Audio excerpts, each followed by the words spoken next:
Ketua RKK datang ini sih.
Lebih mantap pakai mikrofon Ustaz.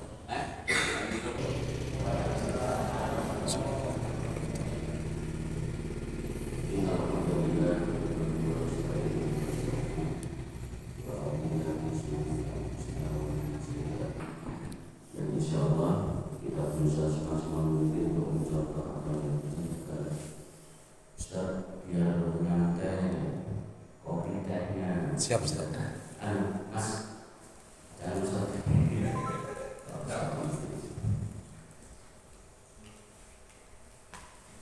Ini sampai jam 9.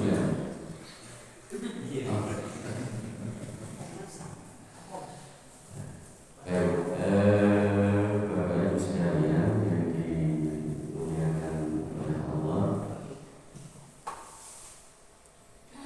di kesempatan yang berbahagia ini nanti saya juga menyampaikan materi yang akan kita semuanya memperkuat kita hubungan bersama dengan keagamaan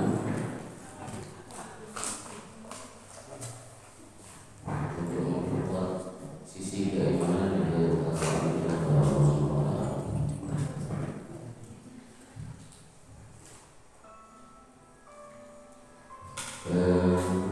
Coba kita bersyukur kepada Allah Subhanahu wa Ta'ala. Rasulullah SAW menyampaikan bahwa Tunduru ila wa asfalamikum wa tanduru ila wa rokok. Lihatlah orang-orang yang ada di bawah kita dan jangan kita lihat orang-orang yang di atas kita. Maksudnya adalah dalam hal rezeki, dalam hal rezeki kita diminta untuk melihat orang-orang yang ada di bawah kita. Kalau kita lihat di tayangan ini adalah tayangan yang memperlihatkan kita semuanya bagaimana kondisi orang-orang yang ada di bawah kita, yang mereka kesulitan makan, mereka kesulitan untuk hidupnya sehari-hari. Begitu juga bersyukurlah kita semuanya bahwa di kesempatan yang berbahagia ini Allah masih memberikan kita pekerjaannya bisa mencukupi kehidupan kita masing-masing. Banyak orang di luar sana yang dari sisi kehidupan pekerjaannya ya masih bingung. Tapi bersyukurlah kita semuanya masih ditakdirkan oleh Allah untuk mendapatkan rezeki yang mudah. Walaupun mungkin di antara kita juga masih ada kesulitan, tapi tetap kita bersyukur melihat orang-orang yang ada di bawah kita. Hari ini sebelum mengeluh tentang hidup kita, pikirkan tentang seseorang yang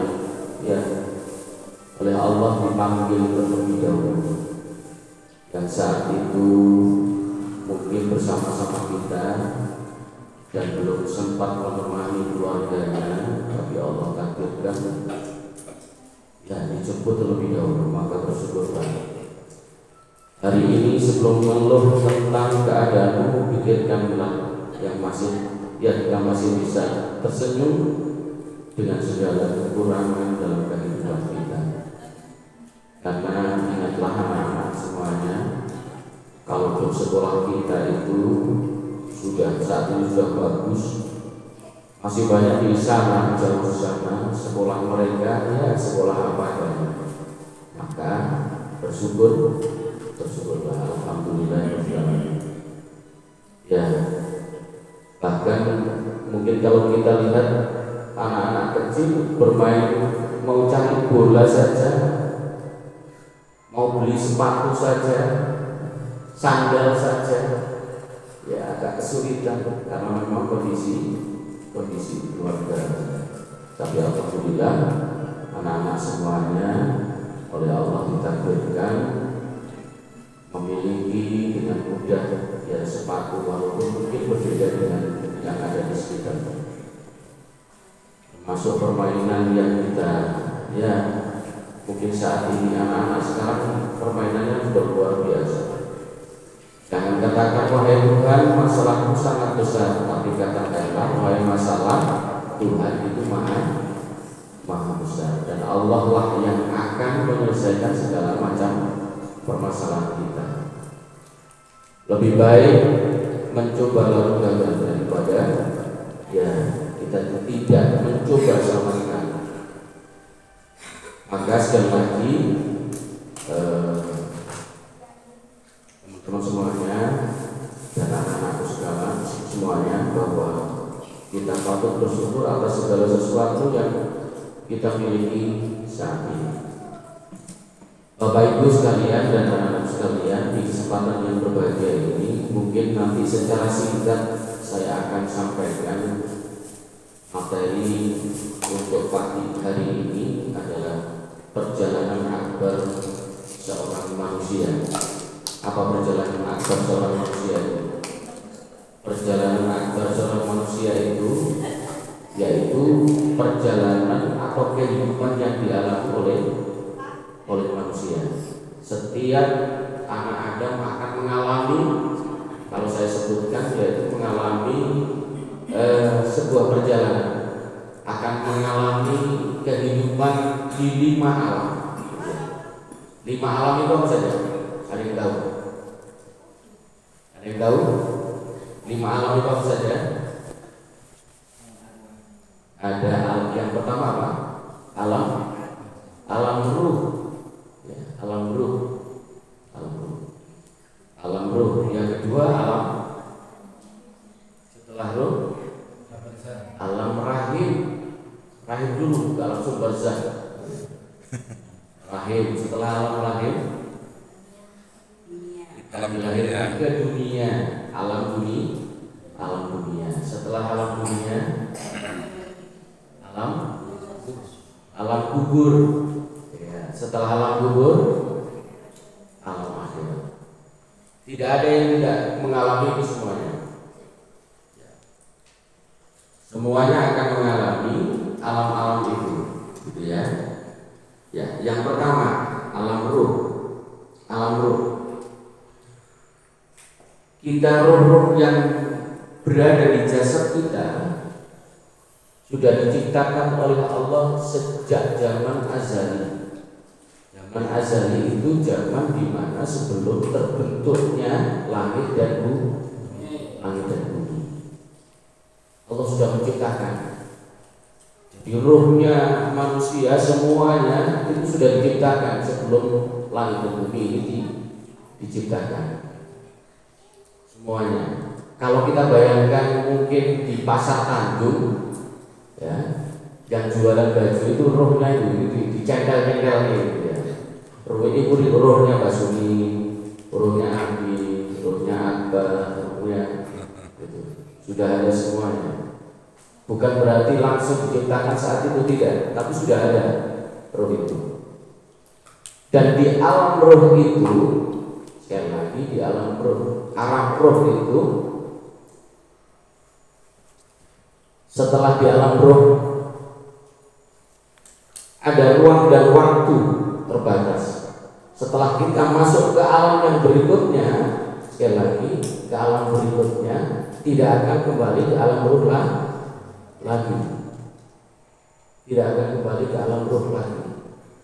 Dan perlu diketahui untuk kita semuanya bahwa sebelum ya roh kita ini dimasukkan ke dalam jasad kita masing-masing, ke dalam tubuh manusia yaitu calon bayi di dalam kandungan, Allah mengambil sebuah kesaksian kepada jiwa kita, roh kita. Mungkin saya bacakan nanti, bisa terbaca agak ya. Dibacakan Pak Ustaz. Dan ingatlah ketika Tuhan mengeluarkan keturunan anak-anak Adam dari sulbi mereka, dan Allah mengambil kesaksian terhadap jiwa mereka seraya berfirman. Jadi Allah berbincang dengan roh-roh kita. Allah bertanya, bukankah aku ini Tuhanmu? Allah bertanya, bukankah aku ini Tuhanmu? Maka roh yang ada di dalam tubuh kita ini menjawab semuanya, betul, bala, engkau Tuhan kami. Kami akan menjadi saksi. Kami melakukan hal seperti itu agar di hari berhenti kamu tidak mengatakan sebenarnya kami adalah orang-orang yang lemah terhadap ini, ya Tuhan. Sebenarnya roh kita yang ada dalam jasad kita ini sudah mengakui adanya Tuhan dan bersaksi, cuma tidak merasa kita. Setelah alam roh ada alam kandungan atau alam rahim. Ya, kita tahu bahwa ruang seluas perut rahim ibu kita, ya bayangkan dengan janin yang mungkin kalau rata-rata berapa kilogram bayi yang ada itu, mungkin rata-rata 3 kilo, bayangkan 3 kilo. Waktu saya Mekah itu ada yang menyampaikan Ka'bah itu, Mekah itu yang ruangan yang Ka'bah itu, pelataran itu termasuk Masjidil Haramnya itu sama seperti rahim ibu kita. Berapapun orang yang masuk di situ akan ditampung oleh Allah. Sama halnya dengan rahim ibu kita saat itu. Ya, mungkin kalau kita lihat, apalagi mungkin ibu-ibu kita yang mungkin posturnya kecil dan sebagainya, lalu mengandung bayi yang seberat 3 kilo, bahkan ada yang sampai 4. Ada yang sampai bukan hanya 1 bayi saja, 2. Dan diproses di dalam kandungan itu ada yang 6 bulan sudah telah lahir, ada yang 7 bulan, tapi rata-rata 9 bulan 10 hari. Sama halnya dengan alam roh. Alam roh itu ruang dan waktu, maksudnya batasan waktunya ada batasannya, terbatas. Tidak berada di alam rahim terus, tidak. Tapi ada batasan waktunya, harus keluar dari alam itu. Kalau tadi alam roh, kalau sudah di kandungan nggak kembali ke alam roh, tidak. Begitu juga dengan di alam kandungan ini, ya. Rasulullah SAW bersabda, sesungguhnya kejadian seseorang itu dikumpulkan di dalam perut ibunya selama 40 hari masih berupa setetes air mani. Setelah genap 40 hari kedua, terbentuklah segumpal darah beku. Manakala genap 40 hari ketiga, berubahlah menjadi segumpal daging. Jadi ada prosesnya itu. Kemudian Allah mengutus seorang malaikat untuk meniupkan roh. Biasanya kalau kita istilahnya mendatangkan tetangga-tetangga kita acara apa itu? Selang 4 bulanan. 4 bulan. 7 bulan. Karena disitulah kita meyakini bahwa Allah meniupkan roh di dalam calon janin kita. Harapannya membaca surat Yusuf. Kalaupun laki katanya seperti Nabi Yusuf. Apalagi surat Maryam. Jadi sesuai dengan doa-doa. Karena di situ Allah sedang meniupkan, begitu ya. Kemudian Allah mengutus seorang malaikat untuk meniupkan roh, lalu malaikat itu diberitakan untuk menuliskan 4 perkara. Jadi di 4 bulan di dalam kandungan itu. Perkara apa saja? Ya, yang pertama dikatakan kepadanya, tulislah amalnya, tulislah rizkinya, tulislah ajalnya, dan tulislah nasibnya, celaka dan bahagia atau bahagia. Jadi pada saat Allah meniupkan ruh, memerintahkan malaikat juga menuliskan apa tadi? Amal kita, rezeki kita, ajal kita kapan, gitu ya, dan nasib kita, celaka atau bahagia di situ. Bahkan ya ternyata sekali lagi mempersiapkan keluarga itu ada yang menyampaikan bukan hanya pada saat pernikahan saja, tapi jauh sebelum pernikahan dengan doa ya Allah, dapatkanlah aku jodoh yang soleh, dapatkanlah aku jodoh yang soleha. Itu proses. Begitu juga anak-anak kita, doa untuk anak-anak kita bukan hanya pada saat mohon maaf, bukan hanya pada saat 4 bulan itu, tapi sebelum gitu ya, sebelum proses itu sudah juga Allah ajarkan dan Nabi ajarkan bagaimana doanya. Baik. Nah, setelah alam rahim baru kita masuk ke alam dunia. Ya, ke alam dunia. Yang ruang dunia juga terbatas. Meski manusia tidak mampu mengukur luasnya. Waktu hidup di dunia terbatas. Ada yang hanya 1 menit baru dihembuskan ruhnya sudah meninggal, atau bahkan sebelum ditiupkan rohnya, sebelum ditiupkan rohnya Allah takdirkan tidak jadi. Ada kejadian keguguran, gitu ya. Ya, belum sampai, mohon maaf, sampai meninggal di dalam kandungan. Lalu ada yang hanya 2 bulan, ada yang hanya 1 tahun, bahkan ada yang 75 tahun baru meninggal, berada di dunia, gitu ya, berada di dunia. Kalau di zamannya Nabi dulu itu bukan hanya 10-an tahun, tapi bisa sampai ratusan tahun,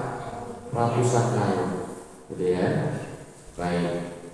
Rasulullah SAW, kullu mauludin yuladu alal fitrah, fa abawahu yuhawwidanihi aw yumajjisani aw yunassirani. Rasulullah bersabda, setiap bayi yang dilahirkan dalam keadaan fitrah. Apa fitrah itu? Dalam keadaan suci. Jadi ya, maka kedua orang tuanya lah yang menjadikan Yahudi, menjadikan Majusi, menjadikan Nasrani. Itu manusia, orang tuanya, gitu ya. Nah, kalau anak-anak rata-rata di sini sudah kecil-kecil, bahkan ada yang itu siapa itu anaknya Mas Rosi, umur berapa itu? Ini sudah diajak apa? Diajari mengaji, walaupun mungkin dititipkan melalui Ustadz Fikri. Itu adalah upaya supaya anaknya menjadi anak yang soleh. Tapi tidak lepas sampai situ nanti, termasuk mendampingi mereka pada saat remaja. Apalagi mengampun anak-anak sekarang ini, lapangannya itu lebih luas dari lapangan kita pada saat itu. Kalau lapangan kita dulu mungkin ya lapangan cukup untuk sepak bola kan?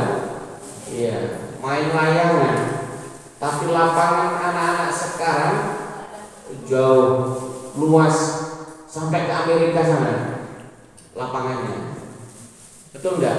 Betul. Sampai Ethiopia sana, sampai ke Mekah sana begitu ya. Melalui apa? Melalui ini. Ada yang mengatakan apa ini? Iya, iya. HP, melalui HP. Lapangannya sana. Dan pengaruhnya luar biasa. Pengaruhnya luar biasa. Mohon maaf, sekarang ini sedang viral TikTok yang juga dapat mencelakakan anak-anak kita. Pernah dengar ini Bapak Ibu, ngebarcode? Gak pernah dengar ya? Itu di TikTok, gak tahu Mas siapa ini? Tahu nggak ngebarcode? Pernah tahu apa itu? Oh, nggak tahu ya. Sekarang anak-anak SD mulai ya. Ada anak-anak yang perempuan tahu, pernah tahu? Oh, nggak pernah. Alhamdulillah nggak tahu. Jadi ada upaya lain menyakiti diri. Jadi menyopek pakai ini. Lah, betul. Ini nyambung, baru nyambung. Iya, pakai silet. Jadi dilukai bagian tangannya, lengannya. Setelah ditanya kenapa? Iya, setelah saya melakukan ini, hati saya menjadi tenang. Menjadi tenang. Ya. Menjadi tenang. Loh, dampak yang paling parah apa? Dia mati. Ya Allah. Kan sama halnya dengan bunuh diri. Padahal ya, orang bunuh diri itu nanti di dalam neraka, ya, dia akan melakukan sesuai dengan ya pada saat dia bunuh diri. Kalau dia gantung diri berarti ya setiap harinya menggantung diri, meninggal, tersiksa, meninggal, setelah itu hidup lagi. Gantung diri, kalau melukai tangannya ya dilukai tangannya itu. Kalau minum baygon ya baygon itu terus. Setelah kejat-kejat hidupkan Allah lagi. Minum baygon lagi begitu. Dan itu di beberapa negara, apalagi negara yang agamanya ya tidak mengakui Tuhan, bunuh diri itu hal yang bisa jadi kebanggaan. Ada pernah dengar tentara-tentara yang bunuh diri dengan menusukkan pedangnya di hadapan rajanya, di hadapan komandannya karena kegagalan. Jepang ya, Jepang. Itu menurut mereka mengakhiri dengan baik. Tapi untuk kita yang punya keyakinan bahwa ya di agama Islam itu tidak diperbolehkan, termasuk yang melukai diri tadi itu.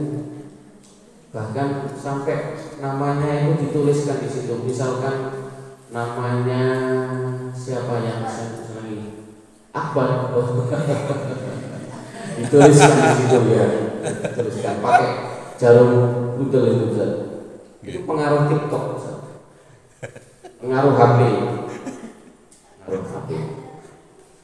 Orang tua yang tidak mendampingi, orang tua yang tidak mengontrol, ya sama halnya ini tadi, yang awalnya terlahir fitrah, yang awalnya terlahir suci, bersih, akhirnya terkotori. Ya, akhirnya terkotori. Makanya Ustaz Fikri, saya termasuk Bude, siapa saja yang biasa sholat asar, maghrib, isya di sini lihat anak-anak yang luar biasa itu, alhamdulillah.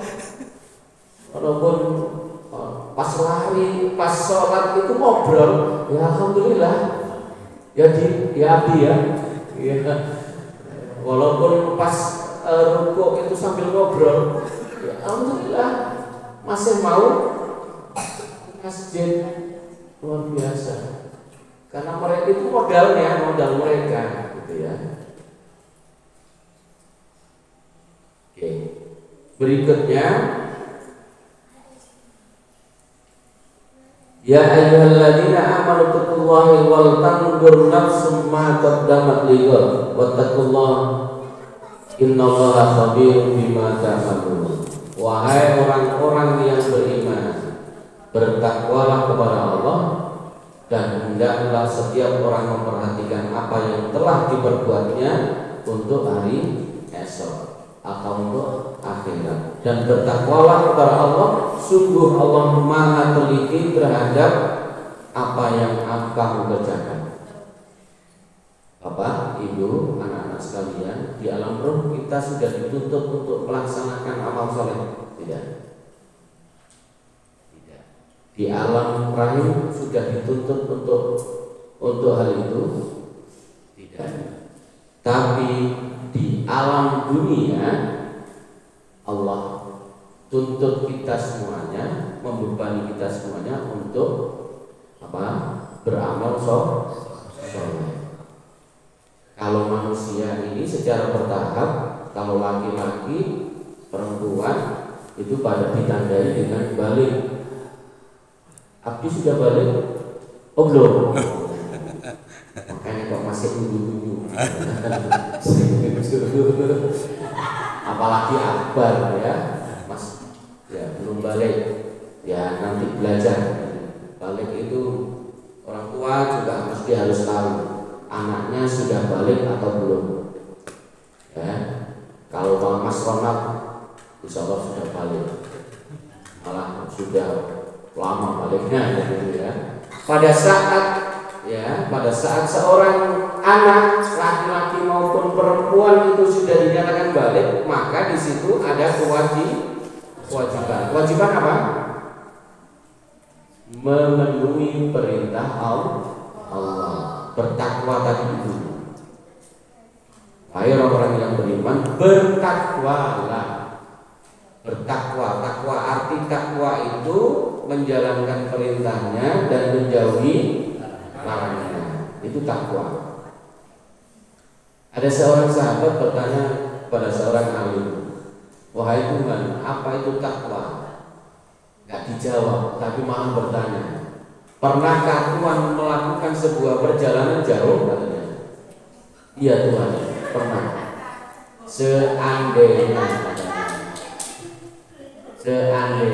mama mana? Oh nyari mama itu.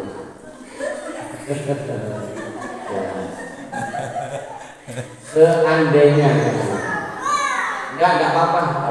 Seandainya di dalam perjalanan Tuhan menemukan duri dan siap untuk melukai Tuhan, apa yang Tuhan lakukan? Ya saya akan menyingkirkan, atau saya akan berhati-hati supaya tidak kena duri atau batu yang bisa melukai kakiku. Maka dijawab, itulah namanya takwa. Di dalam kehidupan itu tidak lurus, tidak berjalan lancar, tidak. Apalagi dalam sebuah keluarga, Allah satukan kita, ya, yang cowok dengan istrinya, yang cewek dengan suaminya, itu berbeda. Disitulah Allah peruntukkan saling menyadari, saling mengingatkan. Ya, baik.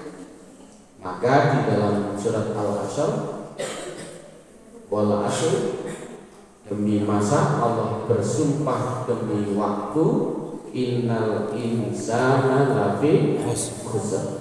Sesungguhnya manusia itu benar-benar dalam kerugian. Ya, jadi dinyatakan manusia itu memang dalam kerugian. Waktu pertama kali Allah mau menciptakan manusia saja, Allah sempat berbincang dengan malaikat.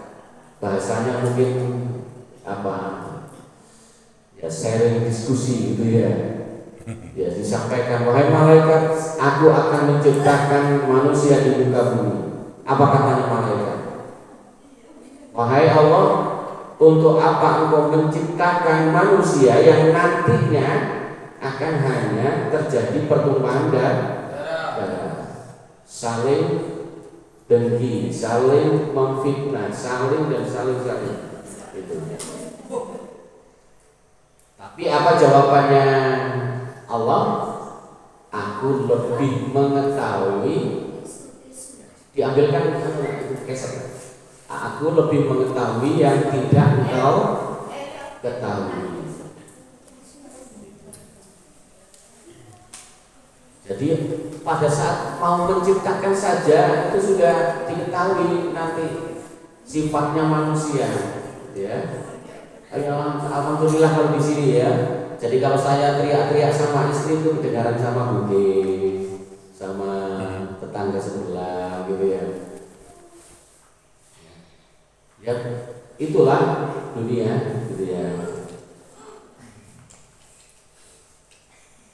Kecuali orang-orang yang beriman, beramal soleh, saling nasihat menasehati dalam kebenaran dan kesabaran. Dari manusia itu merugi, kecuali orang-orang ini.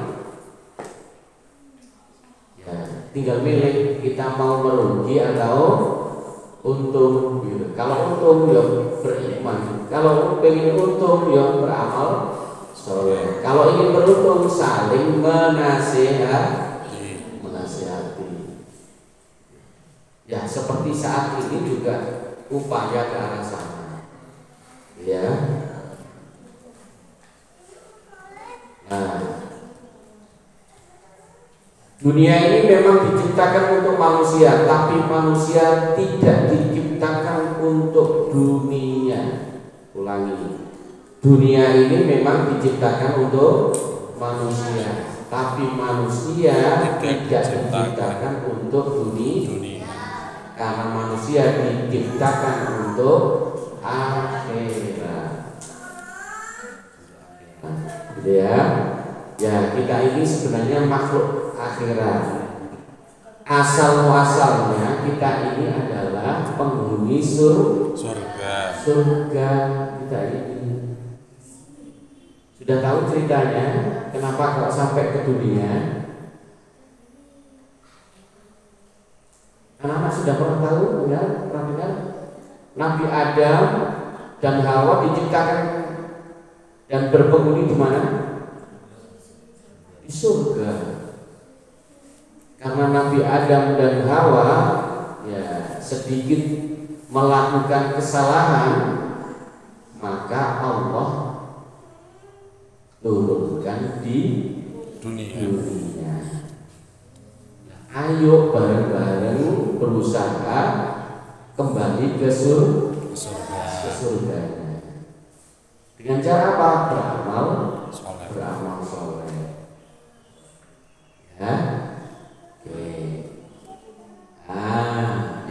Yang berikutnya adalah alam kubur. Ayah mungkin diantara semuanya ayahnya atau ibunya sudah duluan. Beliaunya ada di alam kubur. Kita doakan semoga Allah ampuni segala dosanya. Amin. Kita dipertemukan dengan kita di surga. Amin. Gitu ya. Sedikit cerita tentang pemisahan ruh dari jasad manusia. Ya. Ada yang bertanya kepada Nabi, seperti apa proses pemisahan ruh dari jasad manusia?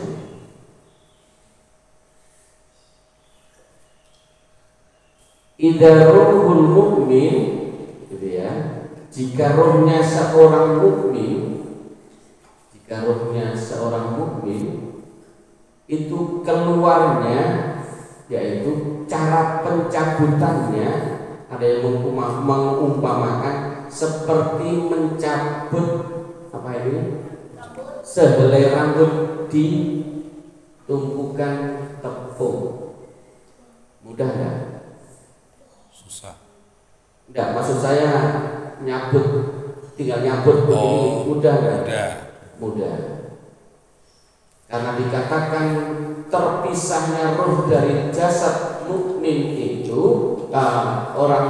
siapapun manusia itu sakitnya luar biasa. Sama halnya seperti kondisi kita hidup-hidup lalu dikuliti sakitnya, ya sakitnya. Kita terkena pisau dikit aja sudah nangis ya, anaknya ya nangis karena merasa sakit. La yahmujur ruhul mu'min hatta yarahul jannah.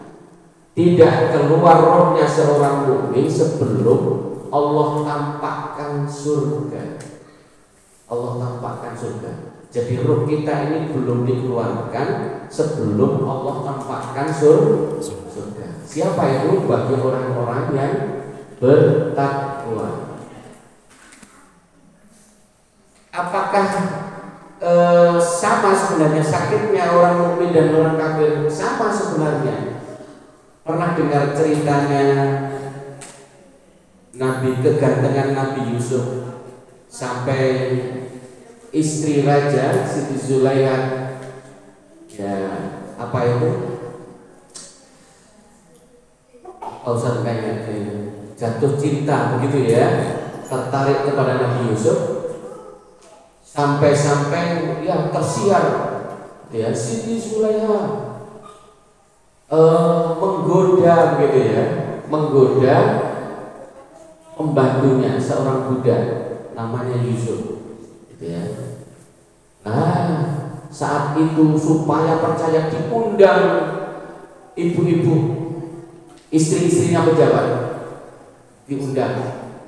Pada saat diundang semuanya ibu-ibu tadi itu dikasih buah sama pisau di sana. Buah sama pisau. Setelah dikasih semuanya, Nabi Yusuf disuruh keluar menghidangkan minuman. Apa yang terjadi? Pada saat mengupas buah, ya tanpa terasa jarinya juga dikupas sampai tidak terasa. Kenapa kok begitu? Karena melihat kegantengannya Nabi Yusuf. Sakit tidak sebenarnya kalau kita iris jari kita? Sakit. Tapi karena tadi itu melihat kegantengan Nabi Yusuf, para perempuan tadi itu tidak terasa. Sama halnya tadi seorang mukmin yang rohnya dicabut dari jasadnya karena nampaknya surga, akhirnya tidak terasa. La yakhrujur ruhul kafir hatta yarahun nar.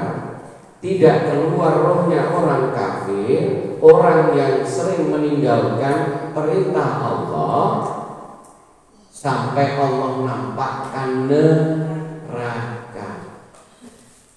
Dicabut saja sudah sakit, ditambah lagi ditampakkan neraka, tambah sakit. Mengapunten, ada cerita nyata ya.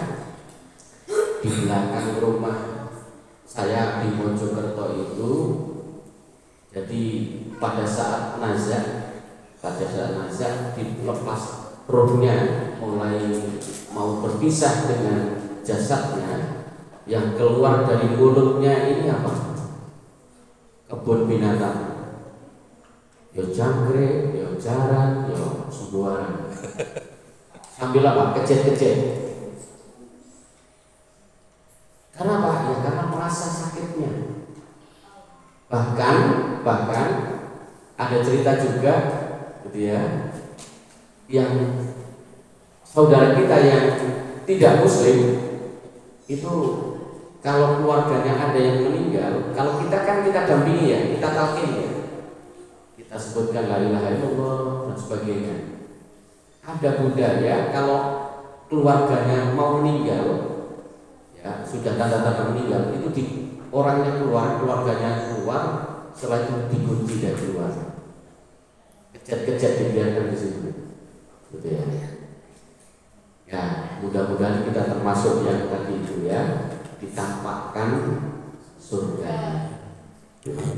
Dan pada saat meninggal, pada saat kita berada di alam kubur, maka di alam kuburlah itu pada saat roh seorang mukmin akan dibungkus dengan kain putih dengan aroma yang luar biasa dan diistirahatkan. Ada yang menyampaikan diistirahatkan di langit ketujuh.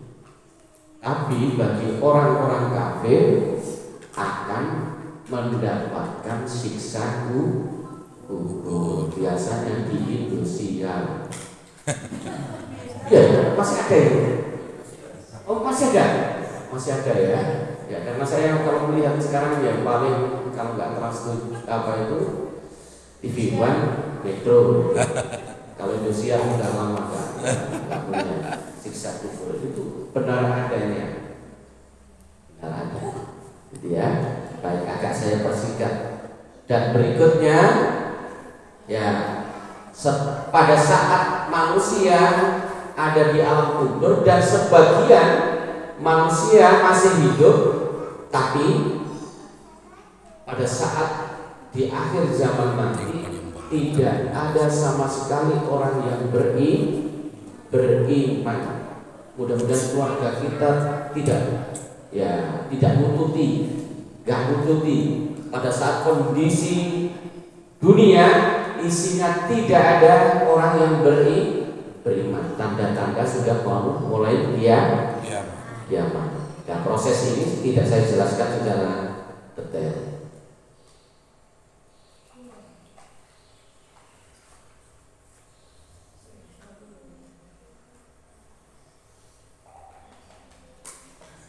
Ini gambaran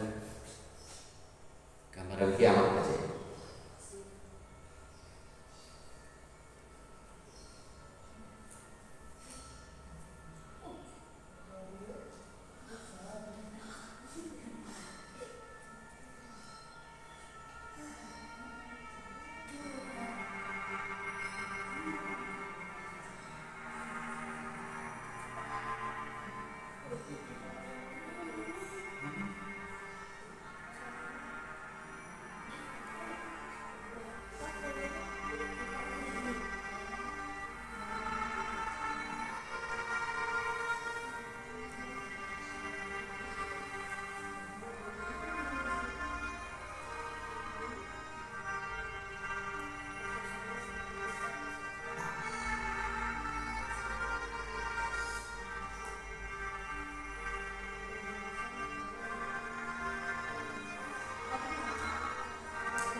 Baik, kita bukan kesingkat ini.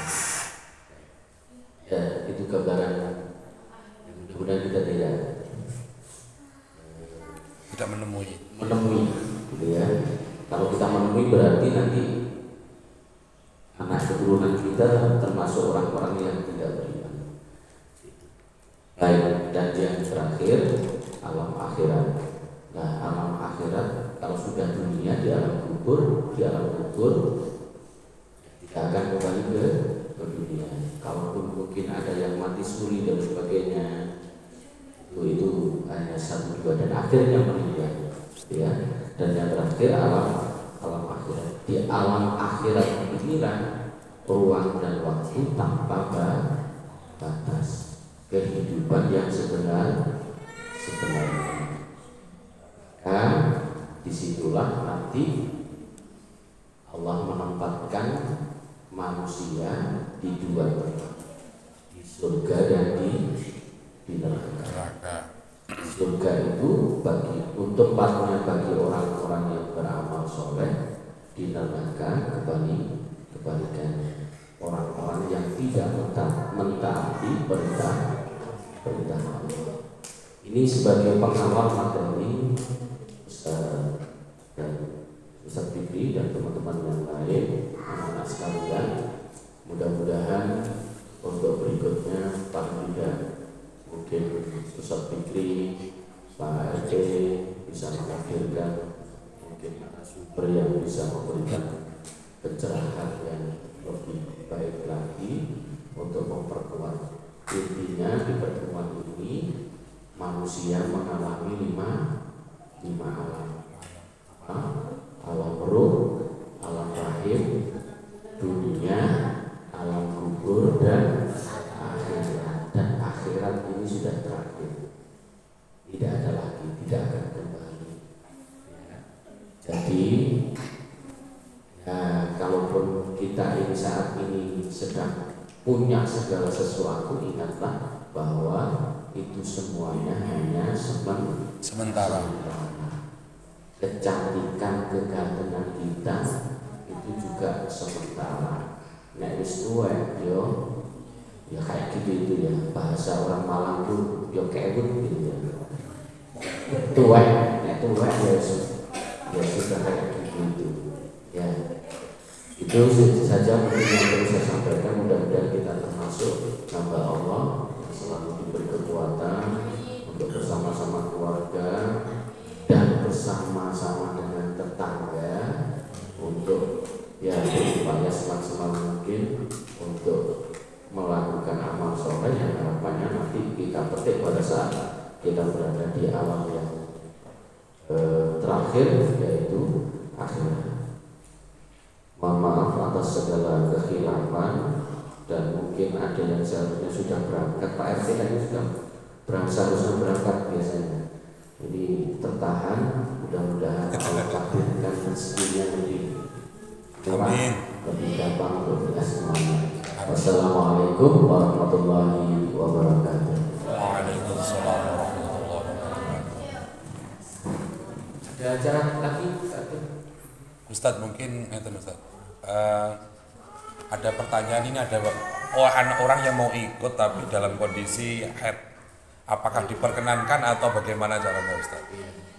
Ya, ada yang juga bisa di depan. Di depan. PR-nya Pak RT. Karena menggunakan, ada yang meyakini menggunakan ya pengaman. Ini qadarullah. Tiga cewek di rumah itu haid semuanya. Dan yang satu sedang sakit. Jadi sebenarnya mau hadir, cuman karena sakit si kecil, jadi tidak bisa hadir. Tidak apa-apa. Enggak. Ada lagi? Ada? Mungkin cukup. Mungkin mau makan bersama atau gimana Ustaz? Oh, makan bersama nggih? Oke. Tidur anak-anak. Oh iya, itu ya.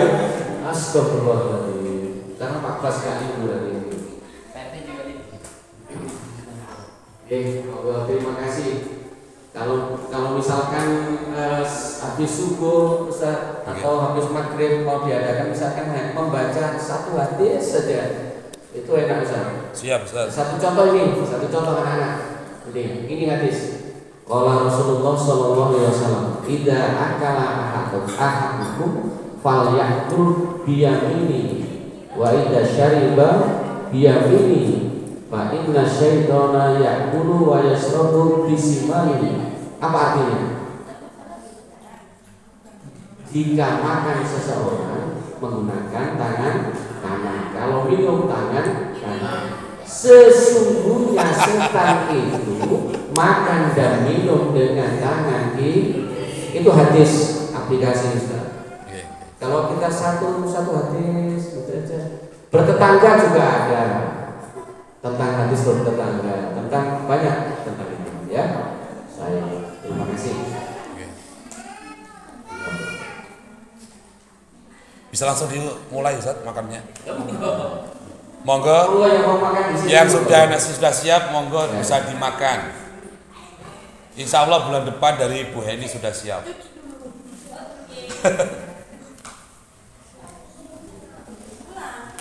Tadi malam Bu Heni telepon Ustaz. Mau disiapkan nasi sudah ada.